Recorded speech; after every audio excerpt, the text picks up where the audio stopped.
अपने पुरानी एक्टिवा को आप इलेक्ट्रिक में कन्वर्ट कर सकते हैं। यहाँ पर देखिए 2000 वाट का BLDC हब मोटर लगा हुआ है और यहाँ पर आप ये स्टिकर देख सकते हैं, ये जो ग्राफिक्स है उसमें भी चेंज इलेक्ट्रिक एक्टिवा इसको कन्वर्ट किया गया है। तो आप इसको चाहे तो अपने शहर में अपने हिसाब से मंगा कर किट को अपनी पुरानी एक्टिवा को इलेक्ट्रिक में बदल सकते हैं। 15 साल बाद जो स्क्रैप करने की पॉलिसी होती है वहाँ पर आप इसको चाहे तो रिन्यू कर सकते हैं। और RTO अप्रूव्ड किट है, मतलब RTO आपको अप्रूव करके देगी। इसमें ऐसा नहीं है कि मतलब आपने कर लिया और RTO में कहीं पर भी आपको रोक लिया जाएगा, ऐसा नहीं है।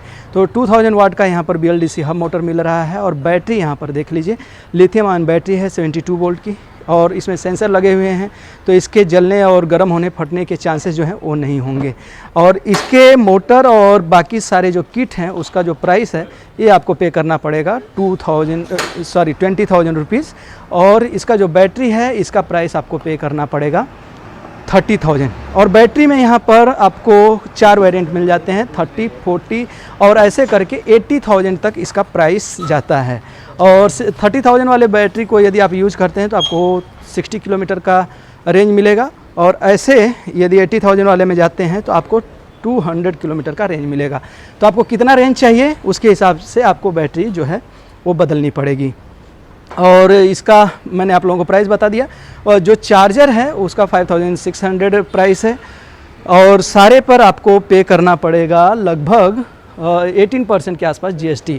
लगभग क्या 18% ही है, मोदी जी का ये मेहरबानी है। तो 18% आपको GST पे करना पड़ेगा और 5000 के आसपास जो है मैकेनिक और जो RTO के चार्जेस हैं वो आपको पे करना पड़ेगा। और बाकी एक्टिवा के बारे में फीचर तो आप लोग जानते ही हैं, एक्टिवा काफ़ी भरोसेमंद गाड़ी होती है, उसके जो पार्ट्स वगैरह होते हैं वो भी काफ़ी अच्छे होते हैं। इसलिए जो मार्केट में रीसेल वाली एक्टिवा है उसके मिलने के चांसेस काफ़ी कम हो जाते हैं।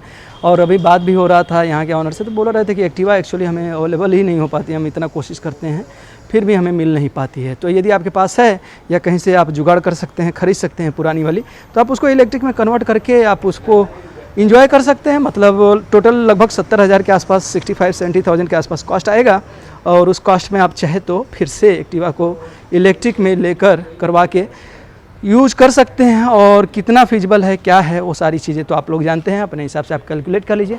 ये फ्रंट में इसका जो फीचर है सस्पेंशन के साथ में और पीछे में मिलता है स्विंग आर्म सस्पेंशन एक्टिवा में। और अभी मॉडल जो है एक्टिवा का नए वाले से कंपेयर करेंगे तो काफ़ी बदल गया है। तो ये देखिए कुछ ऐसे, तो पुराना ही कन्वर्ट करना है तो उसमें आपको बहुत सारा सोचने की ज़रूरत नहीं है, बहुत सारी चीज़ें देखने की ज़रूरत नहीं है। और यहाँ पर कंट्रोल स्विचेस में ये लेफ़्ट साइड के जो कंट्रोल स्विचेस हैं वो सेम रहने वाले हैं, राइट साइड में ये बदल जाएगा।